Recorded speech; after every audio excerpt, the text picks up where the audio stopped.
Hello বন্ধুরা, কেমন আছো তোমরা সবাই? আশা করি সবাই অনেক ভালো আছো। আমিও আলহামদুলিল্লাহ ভালো আছি।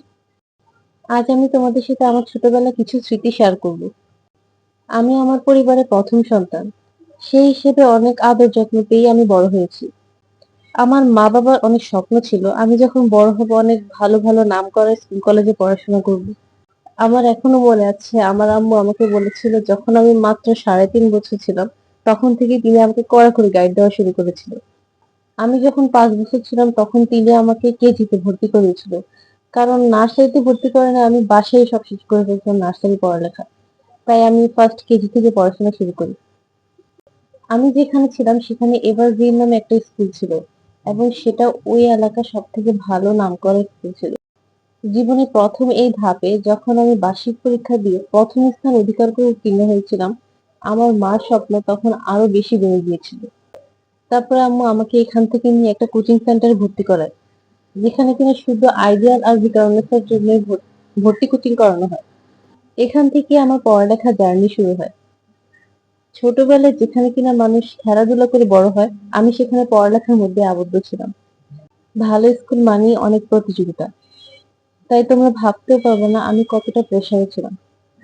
তবে আমি খুশিই ছিলাম, যেহেতু আমি আমার মার স্বপ্ন পূরণ করতে চলেছি।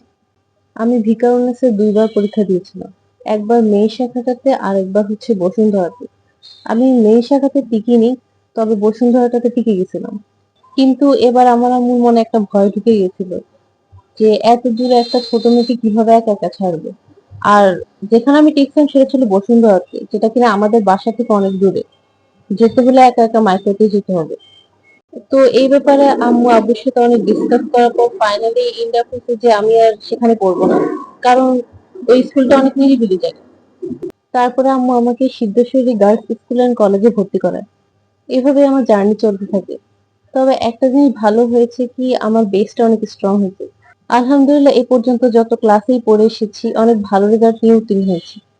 আম্মু এখন এত বছরের এক্সপিরিয়েন্সে ফাইনালি বুঝতে পারছে যে ভালো রেজাল্ট আসলে নিজের উপর ডিপেন্ড করে। স্টুডেন্ট ভালো হলে স্কুল কলেজ আসলে নাম করা হয়।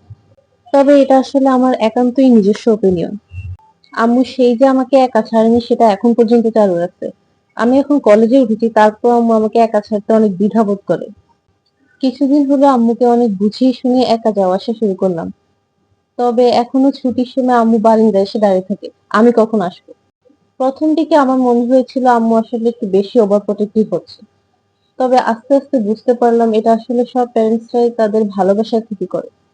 তোমাদের প্যারেন্টসরা যদি এরকম হয়ে থাকে তাহলে তোমরা প্লিজ অন্যভাবে এটাকে নিবে না, কারণ ওনারা তোমাকে ভালোবাসে দেখিয়ে তোমার ভালো চায়। So appreciate them. They will never be by your side forever. At some point of your life they will leave you. তো আজ অনেক কথা বলে ফেললাম। তোমাদের যদি ভিডিওটি ভালো লেগে থাকে তাহলে লাইক আর কমেন্ট করে দিবে, আর সাবস্ক্রাইব করতে কিন্তু ভুলবে না। তোমাদের জীবনে যদি এমন কোনো স্মৃতি থাকে তাহলে আমাকে অবশ্যই কমেন্টে জানাবে। তোমাদের একটা কমেন্ট আমাকে অনেক মোটিভেট করবে নেক্সট ভিডিও বানাতে। দেখা হবে নেক্সট ভিডিওতে। ততক্ষণ পর্যন্ত সবাই ভালো থেকো, সুস্থ থেকো। আল্লাহ হাফেজ।